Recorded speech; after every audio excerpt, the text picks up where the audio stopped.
지난 강의 어떠셨는지 모르겠네요. 지난 강의 혹시 기억나시나요? 네, 그렇죠. 기독교와 천주교 무엇이 다른가라는 주제로 함께 나눠보았습니다. 그리고 지난주에는 기독교와 천주교는 시작이 다릅니다라고 했었죠. 제가 그걸 말하면서 이제 처음에 죄와 구원에 대해서 이야기를 했었습니다. PPT 화면 좀 잠깐 보여주시겠어요? 그래서 정말 죄와 구원에 대해서 저희가 함께 이야기를 했었고요. 그 다음 배경에 대해서 이야기를 했었습니다. 그리고 천주교의 구원을 한마디로 믿음 플러스 뭐라 그랬죠? 네, 그렇죠. 행위, 믿음 플러스. 잘 기억하고 계시네요. 감사합니다. 믿음 플러스 선행이라고 했었습니다. 그래서 제가 지난 강의를 듣더니 제 아내가 제목을 이렇게 바꿔보면 어떠냐라고 저에게 건의를 했어요. 어떻게 말하냐면은 기독교와 천주교 예수님을 만난 시작이 다릅니다라고 저에게 했습니다. 좀 와 닿으시나요? 저도 듣고 되게 마음에 좀 와닿는 제목이었어요. 저희 기독교와 천주교는 예수님을 만난 그 시작이 다릅니다. 그리고 오늘 함께 나눌 것은 이제 중간이 다릅니다인데 제가 아이디어를 듣고 제가 한번 바꿔봤어요. 그러면은 오늘 어떻게 하면 나누면 좋을까? 그래서 기독교와 천주교는 예수님을 알아가는 과정이 다릅니다로 오늘 함께 나눠보고자 합니다. 이제 정말 본격적으로 시작하겠습니다. 여러분이 생각하실 때 천주교 하면 딱 떠오르는 게 뭐가 있으신가요? 마리아? 감사합니다. 제가 원하는 대답이에요. 마리아, 그렇죠. 마리아죠. 마리아가 안 나왔으면 계속 물어봤을 거예요. 그래서 바로 마리아입니다. 마리아. 그래서 보통 천주교 하면은 어떤 분들은 마리아를 믿는다라고 생각하시는 분도 진짜 실제로 있습니다. 혹시 이 중에서도 그러신 분이 있으신지는 잘 모르겠습니다. 천주교에서 도대체 마리아는 어떤 존재일까요? 기독교와 천주교가 마리아에 대한 공통적인 부분도 있습니다. 어떤 거냐면 예수님을 낳았다는 그런 역사적 사실은 당연히 둘 다 똑같이 인정합니다. 그리고 마리아가 정말 뛰어난 그 믿음의 모습, 그 순종의 모습도 인정합니다. 한마디로 마리아의 그 역할에 대한 그 사실적인 사실은 인정하고 똑같이 인정하는 부분입니다. 그렇다면 무엇이 다르다고 말할 수 있을까요? 천주교에서 말하는 첫 번째의 교리는 마리아의 무염시태라는 교리가 있어요. 이게 무슨 말이냐면은 가장 복되신 동정녀 마리아는 잉태한 첫 순간부터 전능하시는 하나님의 유일한 은혜와 특권 및 인류의 구주이신 예수 그리스도의 공로를 힘입어 원죄의 모든 오염으로부터 영향을 받지 않았다라고 생각합니다. 예수님을 낳으신 분이 어떻게 죄가 있을 수 있겠냐라고 이렇게 주장합니다. 이해가 되시나요? 좀 더 증거가 되는 이제 가톨릭 교리서를 보면은 493에 이렇게 나와 있어요. 마리아는 어떤 개인적인 죄도 범하지 않았다라고 말하고 있습니다. 또한 교리서 494에서는 마리아는 자신을 억제하는 조금의 죄도 없이 전심으로 구원에 대한 하나님의 의지를 받아들이고 자신의 아들의 인격과 사역에 온전히 헌신했다라고 말합니다. 지난주에 저희가 함께 나눠봤던 죄에 대한 이해가 계속 반복돼서 나오고 있습니다. 하지만 저희 기독교에서는 모든 사람이 당연히 죄를 범하였음에 하나님의 영광에 이르지 못하더니라고 나옵니다. 여기서 말하는 죄는 원죄를 분명한 모든 죄를 말하고 있습니다. 마리아도 사람에게 피해갈 수 없는 게 당연한 사실입니다. 그렇죠? 그러나 천주교에서는 마리아에게 아담으로부터 온 원죄도 없다고 말하고 있습니다. 그래서 마리아가 원죄 없이 잉태됐다라고 주장하고 있습니다. 이 말이 바로 무염시태라는 말이에요. 또 천주교에서는 마리아의 그런 영원한 동정녀성을 또 강조하고 있습니다. 예수 그리스도를 잉태하셨을 때 동정녀였다. 이 사실은 저희도 인정합니다. 그렇죠? 동정녀인 마리아가 예수님을 잉태하셨죠. 근데 가톨릭에서는 이게 끝이 아니라 영원한 동정녀라고 말하고 있습니다. 그뿐 아니라 예수님을 낳고 난 후에도 계속해서 그 동정녀성을 갖고 있다고, 그 처녀성을 갖고 있다고 주장하고 있습니다. 그러나 성경을 보면 어디에도 이런 근거를 찾아볼 수가 없습니다. 예수님의 출생은 지극히 정상적인 일로 바라보는 것이 맞습니다. 그리고 성경에서 첫 아들이란 표현을 쓰고 있어요. 예수님을 통해서. 그러니까 누가복음 2장 7절에 보시면 첫 아들이라 예수님 묘사하는 것만 봐도 예수님도 분명 다른 형제, 자매가 있었음을 암시하고 있습니다. 하지만 천주교에서는 이러한 것들을 인정하지 않고 마리아를 계속 더 공경하기 위한 대상으로 만들고 있습니다. 천주교는 또한 이제 예수님이 십자가에 돌아가셔서 고난을 당하실 때에 그 마리아가 그리스도와 연합을 했다고, 그러니까 예수님과 함께한 그 고통에 참여했다는 것을 되게 강조합니다. 그러면서 이제 그는 하나님의 계획대로 거기 서서 그의 독생자와 함께 아들이 당하는 고통의 극렬함을 견디고 어머니의 마음으로 이들의 희생에 자신을 결합시켰으며 자신에게서 난 이 희생 제물의 제사를 사랑으로 동의했다라고 말합니다. 쉽게 말하면 마리아가 그 예수님의 고난에 직접 함께 참여했다는 것을 강조하고 있습니다. 그리고 이 사실을 있은 후에 더 나아가서 이제 요한복음 19장 26절, 27절을 근거로 예수께서 자기의 어머니와 사랑하시는 제자가 곁에 있는 것을 보시고 자기 어머니께 말씀하시되 여자여 보소서 아들이니이다 하시고 또 그 제자에게 이르시되 보라 내 어머니라 하신데 그때부터 그 제자가 자기 집에 모시니라 하고 말하고 있어요. 그러니까 이 말을 이제 모든 그리스도인의 어머니라고 이제 마리아를 높이고 있습니다. 더 나아가면 가톨릭 교리서 이제 금요 65장에서 또한 이제 초대 교회의 시작을 도모했다고, 교회의 시작의 어머니, 교회의 시작을 함께한 사람으로 마리아를 말하고 있습니다. 다시 한번 정리하면 천주교에서의 마리아는 믿음의 순종의 모습을 이건 당연히 보였고 사랑의 모범이며 교회의 어머니며 교회의 소망이 천주교에서 생각하는 마리아의 모습입니다. 마리아의 역할이 교회의 어머니자 또한 그런 공동 창시자의 역할이 되고 있습니다. 하지만 이런 개념은 성경 어디에도 찾아볼 수 없습니다. 천주교를 주장하는 근거를 보면 거의 모든 것들이 가톨릭 교회 교리서에서 나오고 있는 것을 확인할 수 있습니다. 성경을 근거로 하는 것이 없는 것을 볼 수 있습니다. 성경을 근거로 하였다고 해도 역시 잘못된 해석을 하고 있었죠. 저희 지난번에 봤던 죄와 구원에 대해서도 똑같은 오류를 계속해서 범하고 있습니다. 천주교에서는 성경이 지지하는 개념이 아니라는 이유로 마리아의 무염 시태와 무죄성을 동의하지 않는 기독교를 오히려 부정하고 있어요. 왜 성경에 있는 것만 믿냐?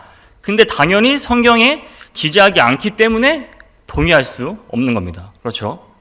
개념이 아니라 우리의 기준이 성경에 있음을 잊지 마시기 바랍니다. 또한 천주교에서 그런 느껴지는 정말 이 마리아의 위상이 어느 정도인지 아시겠나요? 혹시 12월 8일이 무슨 날인지 아시나요? 천주교에서 이날은 바로 원죄 없이 잉태하신 복되신 동정마리아 대축일이 있어요. 이런 날이 있다고 합니다. 또 우리가 알고 있는 그런 8월 15일 강복절이 여기는 성모 승천 대축일이라고 하고 있습니다. 근데 또 이 성모 승천 대축일이 지정된 배경은 1950년 11월 1일 날 교황 비오 12세가 믿을 교리로 지정했어요. 무슨 말이냐면 교황의 말이 천주교의 교리가 됐다는 말입니다. 이 교리의 내용은 이렇습니다.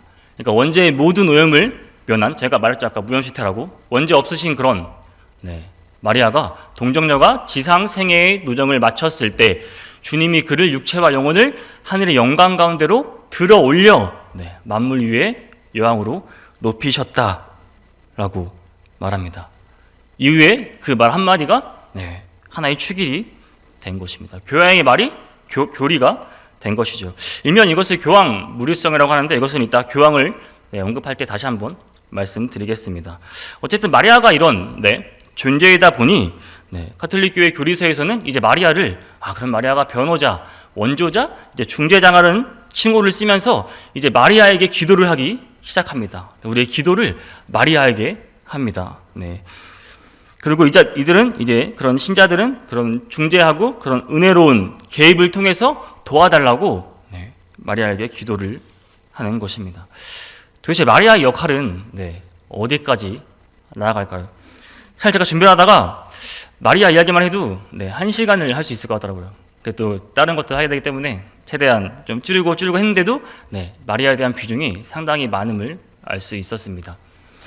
천주교와 기독교를 정리해서 다시 한번 말씀드리겠습니다. 천주교에서는 무죄하고 영원한 동정녀로 이제 마리아 위상을 하지만, 그냥 기독교에서는 그냥 성육신의 통로가 된 그냥 하나의 유일무이한 여인으로 보고 있습니다.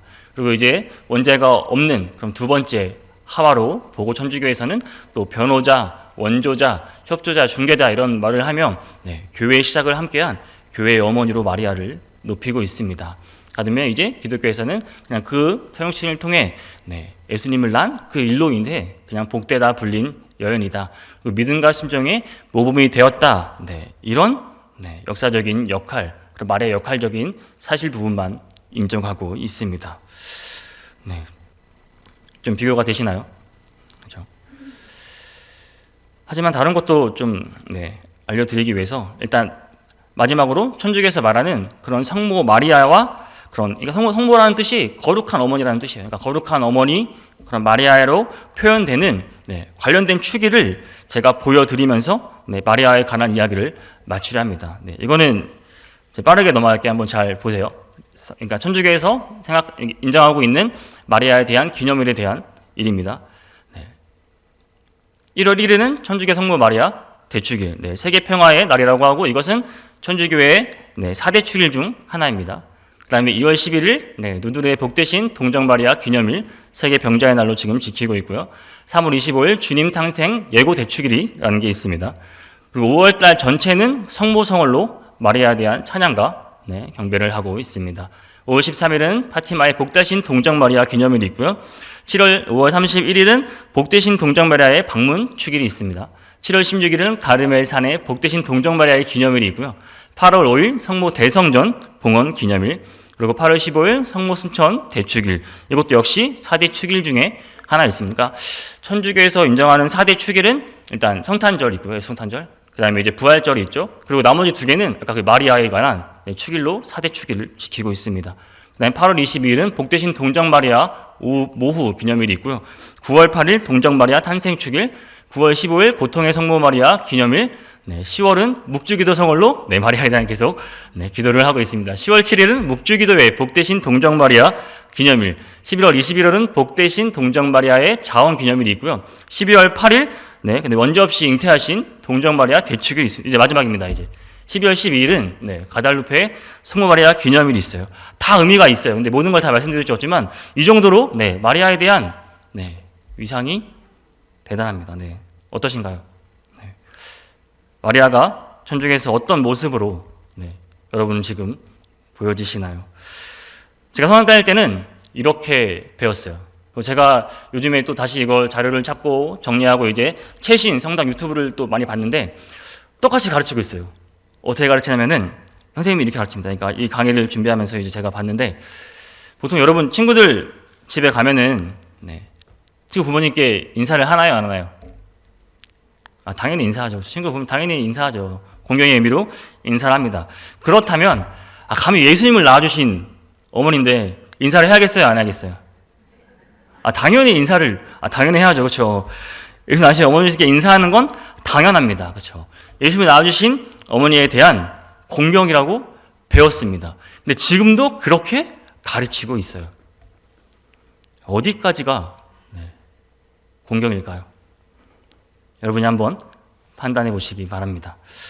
다음 함께 보고자 하는 것은 이제 교황에 대해서 함께 알려드리려고 합니다. 교황에 대해서 여러분들은 어떻게 알고 계신가요?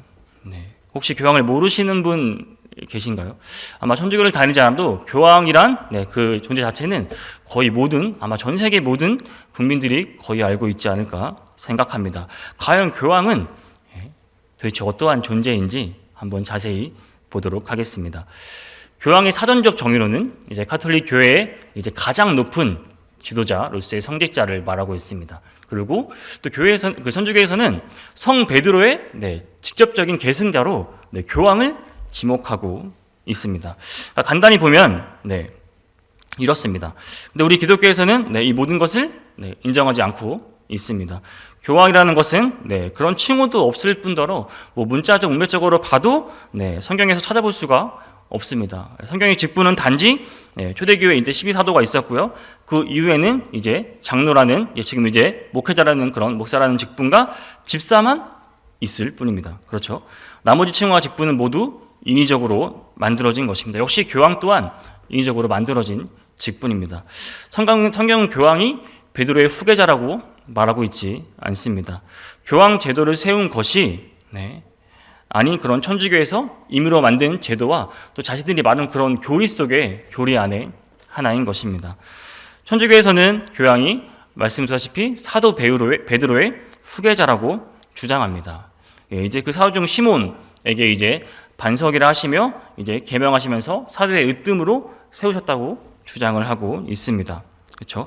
그래서 여러 근거를 대고 있어요. 그러니까 베드로 위에 반석 위에 교회를 세우신 약속, 베드로에게 양을 맡기신 일, 그다음에 최초로 이제 공개 설교를 한 베드로의 모습, 그리고 이방인의 교정 문제, 뭐 구약 율법의 문제에서 그런 리더적인 모습을 보인 베드로를 당연히 사도중의 으뜸으로 꼽고 있습니다. 그렇죠? 또한 이뿐 아니라 로마 교회를 창설하고 또 로마 베드로서를 쓰고 로마에서 순교하였다고 말하고 있습니다. 후에 당연히 로마 주교가 이 베드로의 권위와 책임을 당연히 계승하지 않았겠느냐 하면서 이제 주교로 계승을 이읍니다. 이런 것들을 이제 일명 수의권이라고 말하고 있어요. 거기서는. 그래서 천주교에서는 모두 주경 가운데 제1의 지위인 이제 교황이 가진 권한. 그래서 이런 수의권을 통하고 계속 내려가고 또 이제 교도권이라고 해서 이들이 가르치는 그 권한을 주고 있습니다. 여기 장엄교도권이라고 해서 특별히 교황의 직위를 발동하여서 가르치는 권한, 가르치는 것을 장엄교도권이라고 하고 있습니다. 근데 장엄교도권은 신앙이나 도덕에 관한 결정을 할 때 절대로 거슬릴 수 없는 게 특징이에요. 그러니까 장엄교도권을 교황이 말을 하면은 그 어떤 누구도 거슬릴 수가 없단 말입니다. 이것이 아까 말한 잠시 언급했던 교황 무료성과 연관이 있습니다. 교회의 신앙 진리를 믿음에 있어서나 가르침에 있어서 거역할 수 없다는 것을 말하고 있습니다. 그렇죠? 아까 제가 성모순천 대축일을 말하면서 그 배경이 어디 있다 그랬죠? 그 교황의 말 한마디였습니다. 그것이 즉 교리가 됐다는 말입니다. 그 누구도 거둘 수 없는 교리가 됐습니다. 이 얼마나 대단한 권위를 교황이 가지고 있는지 아시겠습니까? 좀 더 살펴보면 이들은 교황을 그리스도의 대리자라고 말하고 있습니다. 몇 가지 예를 제가 보여드리겠습니다. 가톨릭 교회 교리서에서 이제 이렇게 말하고 있습니다. 사실 로마 교황은 그리스도의 대리자요. 그 다음에 이제 주교들은 그리스도의 대리자들이요. 각 주교들은 그리스도의 대리자들로서 이렇게 말을 하고 이제 최종적으로 제2차 바티칸 공유의 교회 현장 제18항에서 교황은 그리스도의 대리자이며 라고 말합니다.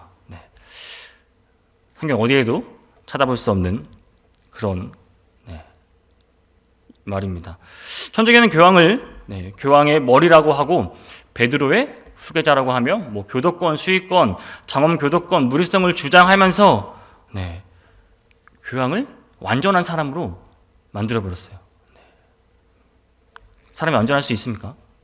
사람이 어떻게 완전할 수 있단 말입니까? 사람이 어찌 오류가 없을 수 있겠습니까? 성경은 의인이 없나니 하나도 없다라고 말합니다.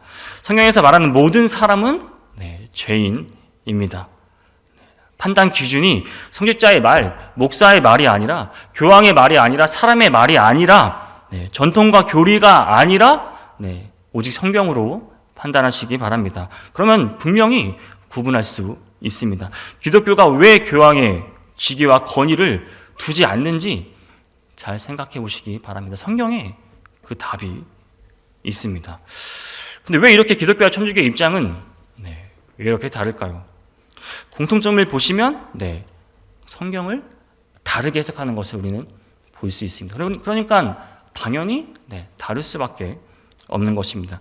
그리고 천주교는 성경에 없는 내용을 가지고 자꾸 교리를 만들고 또 그들만의 가르침을 계속 만들고 있습니다. 어디에서 이 근거가 나올까요? 외경입니다. 천주교는 외경이라는 것을 인정합니다. 왜 그럴까요? 본인들이 지지하는 입장, 지지하는 교리가 외경에 나오기 때문입니다. 천주교에서는 이제 이 거룩한 기원을 가지고 있는 것으로 추정되는 이 성문서, 이 외경을 기독교에서는 인정하지 않습니다. 근데 이들은 이거를 제2의 정경으로 인정합니다. 대표적인 것이 이제 마카베오기, 상하권, 지에서, 집회서, 유디기, 바로서, 토비기라는 성경책이 천주교에서는 읽히고 인정하고 있습니다. 이것의 내용을 잠깐 몇 개 말씀드리면은 여기 신이대 그런 구제 헌금과 그런 다른 선행들이 죄를 속한다는 개념이 들어있고요. 또 천사 숭배에 대한 내용이 있습니다. 그리고 천주교가 주장하는 연옥과 그런 사후의 죽음 후의 구원을 언급하고 있습니다.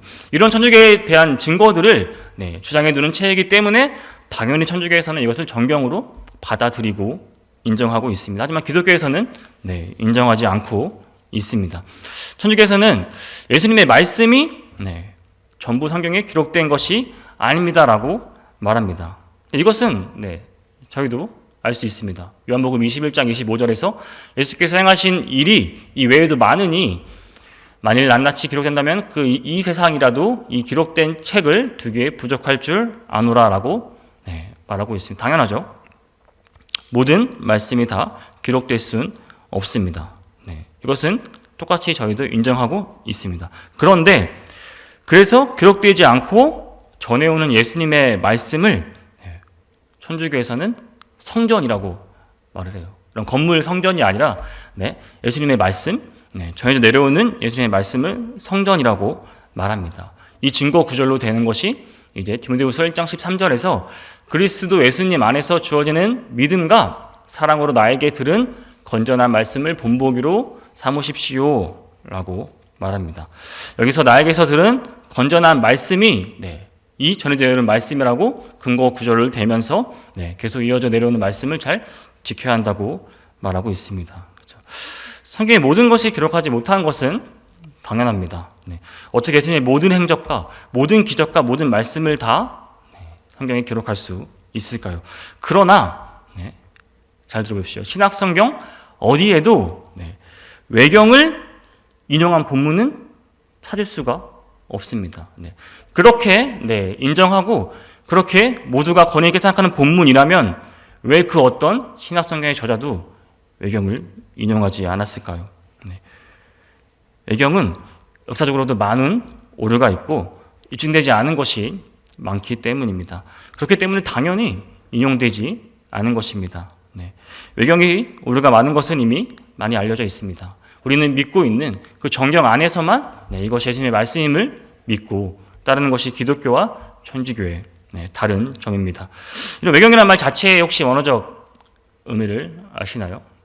이 원어적 의미는 숨겨진, 감춰진이란 이런 원어의 뜻을 갖고 있습니다. 숨겨진 비밀, 감춰질 비밀 이런 게 아니라 말 그대로 정말 숨겨진 책, 감춰진 책을 인정하지 않는 책을 오류가 많은 이 책을 굳이 드러내서 봐야 할 이유가 있을까요? 한번 잘 생각해 보시기 바랍니다. 또한 다음 살펴볼 것은 이제 미사예요, 미사. 성당에서는 예배라고 하지 않고 천주교에서는 이제 미사라고 말을 하고 있습니다. 미사의 의미는 종교적인 제사를 말하고 있습니다. 제사를 지내는 거예요. 예수 그리스도께서 십자가에 희생되신 그 유일무이한 그 제사를 기념하는 종교 의식이 미사입니다. 이 점을 잘 기억하시고 계속 따라오시면 됩니다. 그리고 또한 이러한 미사를 봉헌하는 사람을 이들은 이제 사제라고 하지요. 그리스도의 대리자로서 미사를 봉헌하며 복음을 선포하고자 하는 그 자신이 희생하는 성직자를 말합니다. 신부도 여기에 속하는 것입니다. 이제 이러한 신부가 주관하는 미사 때 거의 천주교에서는 이제 매주 미사 때 이걸 합니다. 우리가 하는 성찬식이라고 하죠. 성체성사라고 합니다. 근데 그 의미가 기독교와는 조금 다릅니다.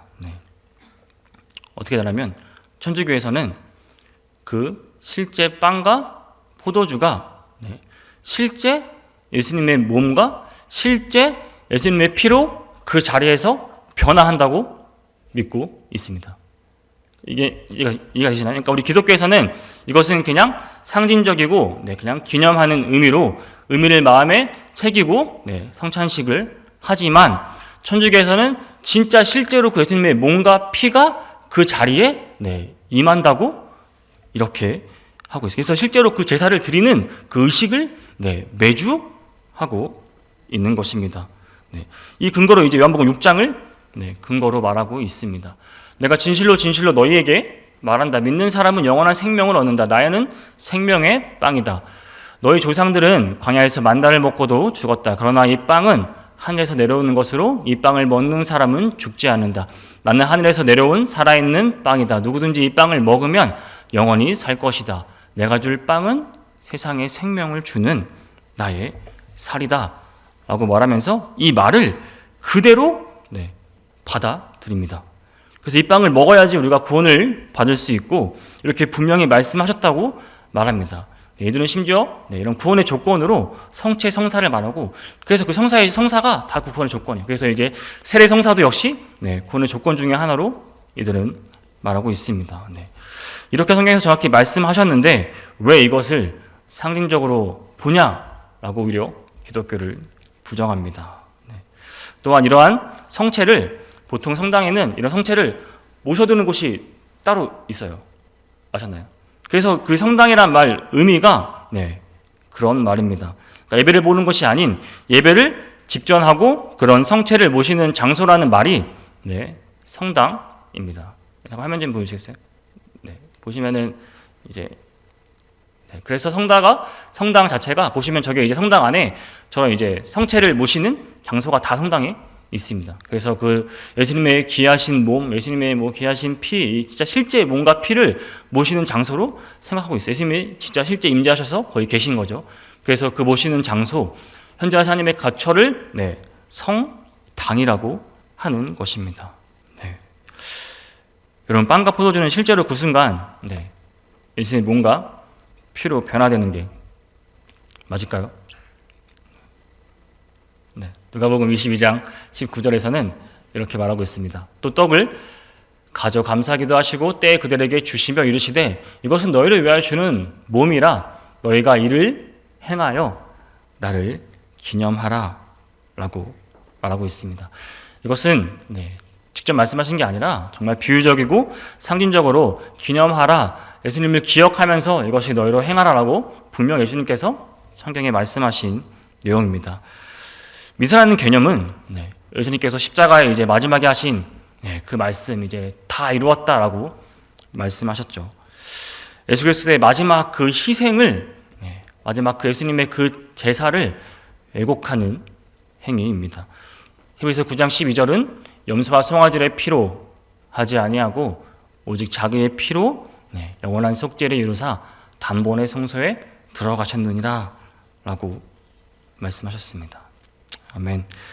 예수님께서는 이미 우리의 구속과 죄에 대한 값을 다 지불하셨습니다. 완전히 지불하셨습니다. 다시 희생의 제물을 다시 제사를 드리지 않아도 된다는 말입니다.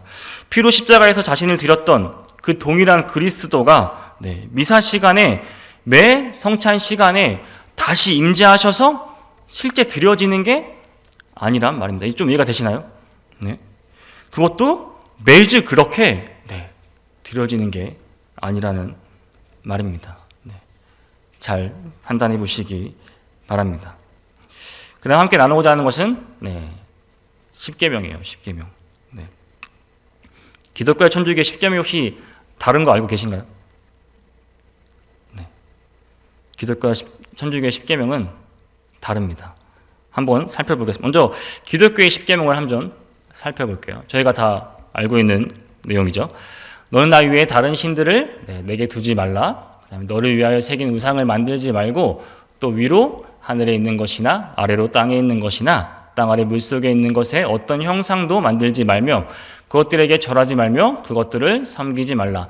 너는 내 하나님 여호와 이름을 망령되게 부르지 말라. 안식일을 기억하며 거룩하게 지키라. 내 부모를 공경하라. 산란하지 말라. 간음하지 말라.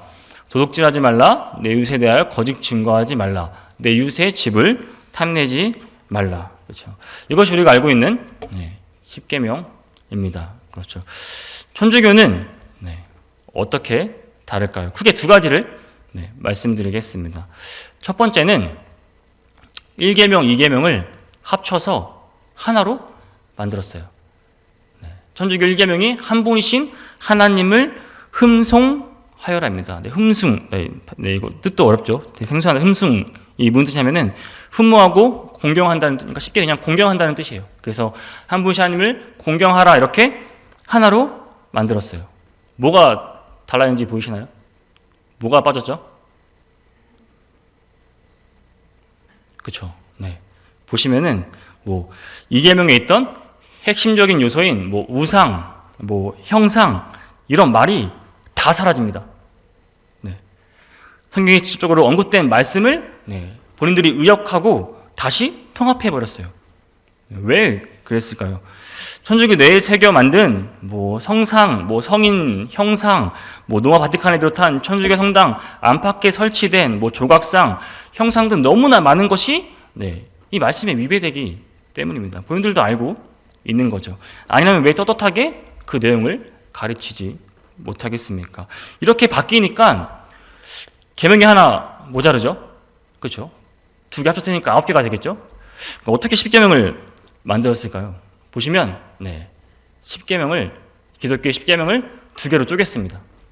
그래서 9계명에 남의 아내를 탐내지 말라, 남의 재물 10계명에 남의 재물을 탐내지 말라 이렇게 두 개로 나눠서 가르치고 있습니다. 그래서 열을 채웠어요. 보기에는 똑같죠. 10계명 보기에는. 근데 그 내용을 보면은 완전 다른 것을 알 수 있습니다. 그리고 원래 내 이웃의 집을 탐내지 말라 그냥 하나의 의미예요. 내 이웃의 집, 이웃의 그런 재물을 탐내지 말라는 이런 의미인데 그것을 아내 따로 빼고 재물을 따로 빼면서 본인들이 10개를 만들기 위한 따로 새로운 10계명을 만들었습니다. 천주교에서는 이제 이러한 10계명의 변경이 사소한 일이라고 합니다. 과연 사소할까요? 이거는 말도 안 되는 일입니다. 성경을 왜곡하고 심지어 10계명을 심각하게 변경했습니다. 신명기 4장 2절에서는 이렇게 분명히 말하고 있습니다. 내가 너희에게 명령하는 말을 너희는 가감하지 말고 내가 너희에게 내리는 너의 하나님 여호와의 명령을 지키라라고 분명히 말하고 있습니다. 여러분 성경은 절대로 결코 더하거나 빼면 안 됩니다. 10계명을 사소하게 애들은 그냥 숫자 놀이를 하고 있습니다. 무엇을 감추려고 하는지 의문의 여지가 있음을 알 수 있습니다. 천주교는 심지어 10계명도 의미로 변경하였습니다. 자신의 교리에 맞게 유리하게 만든 것입니다. 사랑하는 여러분, 기독교와 천주교는 정말 다른 것 같나요? 다르죠. 그렇죠. 기독교와 천주교가 예수님을 알아가는 그런 과정은 정말 다릅니다. 예수님을 만나는 그 시작이 일단 달라요. 그렇죠. 죄와 그런 구원에 대한 문제가 해결되지가 않은 상태에서 계속 이게 가다 보니까 그것을 메꾸기 위한 다른 교리가 또 만들어집니다. 그리고 외경을 가져와서 이것들을 사실을 계속 입증하고 있어요. 그렇지 않으면은 가지고 있는 자신들의 그 진리가 흔들리기 때문입니다. 계속 다른 교리랑 외경과 다른 것들을 계속 이것들을 채워서 입증을 해야 하는 것입니다. 안 되면 교황의 말을 통해서라도 이들은 이런 것을 채우고 있습니다. 예수를 만나고 싶은데 예수님을 진짜 알고 싶은데 알면 알수록 점점 더 다른 교리로 끌려갑니다. 자꾸 성경을 다르게 해석하고 이해시키려고 하고 있어요. 경건한 삶을 강조하다 보니 성인들을 내세우고요. 또 이들은 성모 마리아를 내세웁니다. 교황의 권위는 말로 할 것도 없습니다. 미사 형식은 어떤가요? 참 경건해 보이죠. 실제로 안에 있으면 경건해지는 모습도 들어요. 이미 들어갈 때 성수와 성관을 끊고 자신 몸을 정결하게 하고 그런 마음가짐으로 들어갑니다. 또 되게 웅장하잖아요.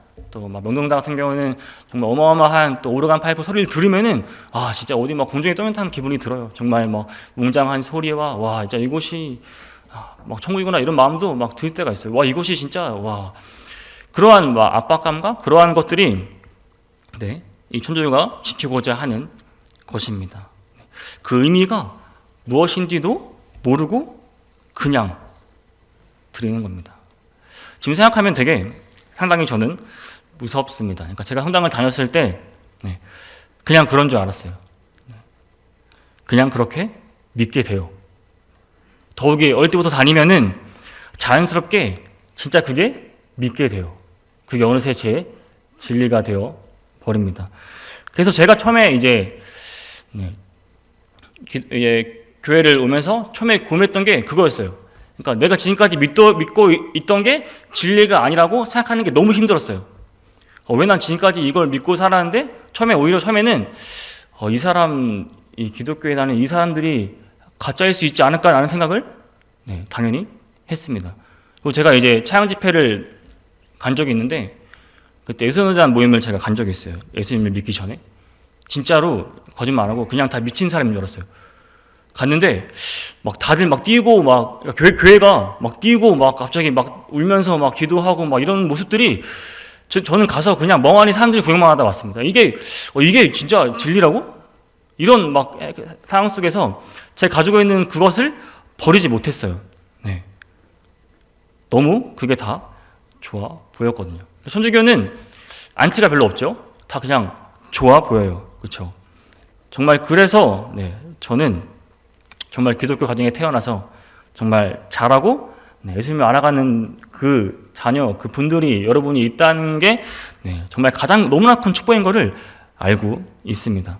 근데 그걸 잘 모르는 분들이 너무나 많더라고요. 제가 너무나 그게 진짜 가장 큰 축복이라는 것을 말하는데도 그걸 모르시는 분들이 있습니다. 사실 이 강의를 시작하면서 되게 이야기하고 싶은 내용이 너무나 계속 이게 많더라고요. 근데 제약된 시간 속에서 어떤 게 좀 더 핵심적인 것을 좀 전달하고 좀 이해하게 할 수 있을까라는 고민을 계속 하고 있는 것 같습니다. 그래서 지난 시간에는 좀 처음에 중요한 죄와 구원에 대한 문제를 다뤘고 계속 그것이 있어야지만 또 오늘 이제 이런 중간 과정들을 알 수가 있습니다. 우리가 정말 예수님을 알려고 이 자리에 왔지 않습니까? 그런데 천주교는 예수님을 알려고 하는 그 과정들이 다 막혀 있어요. 다른 것들로 쌓여 있고 다른 보이는 것들이 너무나 많습니다. 그리고 그게 더 좋아 보이기도 하고요. 거기 있을 때는 미처 그것들을 보지 못했습니다. 제가 천주교에 있을 때 저는 기독교랑 비슷한 줄 알았어요. 그냥 뭐 교회 똑같이 하나님 믿고 똑같이 하는 거 아니야? 그래서 거부감이 없어요. 교회 다니는 사람들에 대한 거부감이 없고 그들을 포용하고 함께 하려고 합니다. 근데 여기 와 보니 완전히 다르다는 겁니다. 여러분이 들어보시기에도 그러시죠? 이 시간을 통해서 정말 기독교와 천주교를 제대로 분별할 수 있는 계기가 되었으면 좋겠습니다. 다음 주는 이제 마지막 시간입니다. 아쉬우신가요? 저는 좀 이제 좋아지고 있는 것 같아요. 이거 준비하다 보니까 이게 엄청난 부담감과 압박감이 있으면서 저에게도 많이 상당한 도움이 되고 생각할 시간이 되는 것 같습니다. 그럼 다음 주에는 이제 주제가 당연히 기독교와 천주교는 끝이 다르겠죠. 예수님과 함께하는 그 마지막이 다르다는 겁니다. 아직 나오지 않은 이야기가 뭐가 있을까요? 아직 천주교에 대해서 안 나온 이야기가 뭐가 있을까요? 연옥, 그쵸? 연옥 나오겠죠. 연옥 오면 마지막에 이제 나오겠죠. 그 다음에 이제 우리가 흔히 알고 있는 이제 7 성사에 대한 내용이 있어요. 우리가 구원에 이르는 마지막까지 이르는 강정, 이제 병자 성사 마지막 그 죽음에까지 그 7가지의 성사의 단계를 다룰 거고요. 그 다음에 이제 삶적인 우리의 부분들이 있어요. 보통 이제 기독교에서는 이제 좀 못하게 하는 것들이 천주교에서는 되게 자연스럽거든요. 뭐 독신 이런 거 이제 신부들이 결혼 안 하고 있죠. 술, 담배 이런 거 되게 자유롭잖아요. 저도 이거 어머니가 보고 계시면 안 되는데 저도 고3 때 수능 끝나고 제일 처음 했던 일이 선배 이제 뭐 형들 누나들이랑 바로 이제 술집에 가는 거였어요. 이게 항상 일의 마무리가 다 그랬습니다. 교사 회의를 해도 마무리는 경건하게 다 기도 교사 회의하고 마무리는 다 그러니까 이런 것들이 그냥 되게 자연스럽거든요. 거부감이 없어요. 그러니까 사람들이 편하게 왔다가 편하게 갈 수 있는 곳이 그러다 보니까 그런 안티 같은 게 없겠죠. 그리고 또 하나 다룰 게 이제 기도가 어떻게 다른지 또 이제 많은 또 기도문이 엄청 많거든요. 특히 마리아에 대한 기도도 많이 있고, 그래서 기도의 생활 우리가 어떻게 다른지 이런 것들을 다음 주에 한번 같이 알아보려고 합니다. 함께 또 한 주간 동안 기도해 주시고 또 기대는 조금만 하시고 이렇게 기도해 주시며 또 준비해 주시면 좋을 것 같습니다. 기도하시겠습니다. 하나님 아버지 감사합니다. 오늘도 저희를 이 자리에 불러주시고 또 특별히 저희가 예수님을 알 수 있는 이곳에 저희를 불러주심에 감사드립니다. 예수님을 알고 싶어도 알 수 없는 곳에 있는 사람들이 너무나 많습니다. 천주교는 물론이고 또 이 밖에 이슬람, 힌두교에서 각지 너무나 알지 못하는 사람들이 많습니다. 아예 종교가 없는 사람들도 많습니다. 이들에게 예수님을 알 수 있는 기회를 주시고 또 그 통로로 저희를 사용하여 주시옵소서. 오늘 하루 말씀을 들음으로써 더욱더 우리가 어떻게 말씀을 잘 분별하고 말씀 안에서 또 살아야 함을 다시 한번 깨달았습니다. 또한 예수님을 알고 있는 이 기쁨이 정말 얼마나 감사하고 예수님을 알고 있다는 이 사실이 우리에게 너무나 큰 은혜임을 다시 한번 우리는 알았습니다. 또 우리가 오늘 하루 또 한 주간 살아갈 때에 예수님을 더욱더 분별하고 예수님을 아는 이 마음, 기쁜 마음을 또 전하며 살아갈 수 있도록 하여 주시옵소서. 오늘 이 시간도 주관해 주시네 감사드리며 예수님의 이름으로 기도드렸습니다. 아멘.